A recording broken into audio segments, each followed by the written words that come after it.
नमस्कार मंडळी, नवीन एका इंटरेस्टिंग व्हिडिओमध्ये सर्वांचं मनापासून स्वागत आहे। मित्रांनो, रेशन कार्ड धारकांसाठी एक सर्वात महत्त्वाची अपडेट, महत्त्वाची बातमी आणि ही बातमी शासनाने शासन निर्णय जाहीर करून दिलेली आहे। आता हा निर्णय नेमका काय आहे, काय बदल करण्यात आलेला आहे, ही संपूर्ण माहिती आपण या व्हिडिओमध्ये जाणून घेणार आहोत। व्हिडिओला सुरुवात करण्यापूर्वी चॅनलवरती जर नवीन असाल तर कृपा करा चॅनल सबस्क्राइब करा। अशाच महत्त्वपूर्ण अपडेट या चॅनलवरती येत असतात। चला तर मित्रांनो, व्हिडिओला सुरुवात करूया। मित्रांनो, महाराष्ट्र शासनाने शासन निर्णयाद्वारे जे रेशन कार्ड धारक आहेत त्यांसाठी राष्ट्रीय अन्न सुरक्षा अधिनियम 2013 प्राधान्य कुटुंब योजनेचे पात्र लाभार्थ्यांसाठी निश्चित केलेले निकषामध्ये बदल करण्यासंदर्भात व त्यांची तपासणी करण्यासंदर्भात समिती स्थापन करण्यासंदर्भात 29 एप्रिल 2024 हा शासन निर्णय आहे। आणि या शासन निर्णयामध्ये शासनाने काय म्हटले आहे या संदर्भात माहिती जाणून घेत असताना आपण या शासन निर्णयामध्ये जे महत्त्वाचे मुद्दे आहेत ते जाणून घेऊया।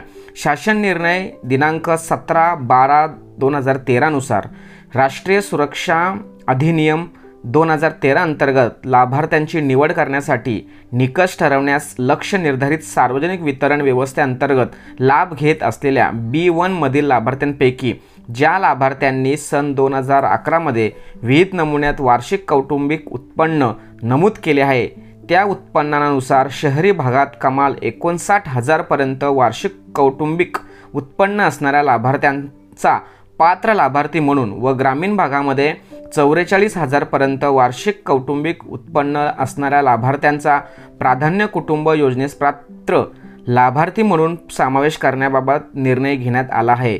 सदर शासन निर्णयाच्या अनुषंगाने केंद्र शासनाकडून प्राप्त होणाऱ्या धान्यांपैकी काही धान्य शिल्लक राहते। केंद्र शासनाकडून पात्र धान्य 100% खर्ची पडेल याबाबत दिनांक 17/12/2013 रोजीच्या शासन निर्णयान्वये निर्धारित करण्यात आलेल्या प्राधान्य कुटुंब योजनेच्या ग्रामीण व शहरी भागाच्या वार्षिक उत्पन्नाच्या मर्यादेमध्ये निकष तपासण्यासंदर्भात शासनाचा हेतू आहे। आणि या अनुषंगाने इतर राज्यातील प्राधान्य योजनेचे निकष तसेच सामाजिक निकष याबाबत परिपूर्ण अभ्यास करून प्राधान्य कुटुंब योजनेच्या ग्रामीण व शहरी भागांसाठी सुधारित निकष निश्चित करण्याबाबत तपासण्या करण्याबाबत स्थापना करण्यासंबंधित हा शासन निर्णय आहे। आणि या शासन निर्णयामध्ये कोणकोणत्या पद्धतीने बॉडी असणार आहे किंवा कशा पद्धतीने समिती स्थापन होणार आहे या संदर्भात अध्यक्ष सदस्य कोण कोण असणार या संदर्भात माहिती या ठिकाणी दिलेली आहे।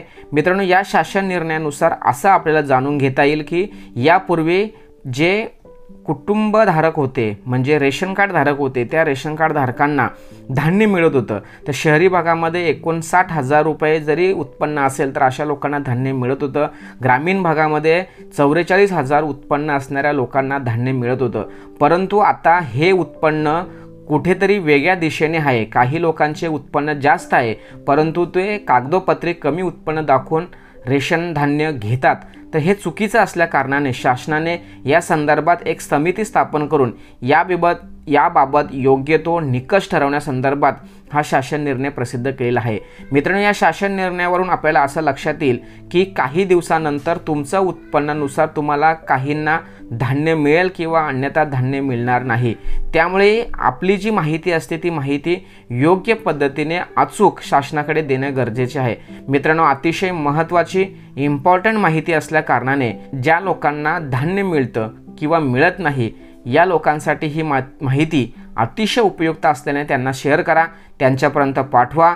धन्यवाद। जय हिंद, जय महाराष्ट्र।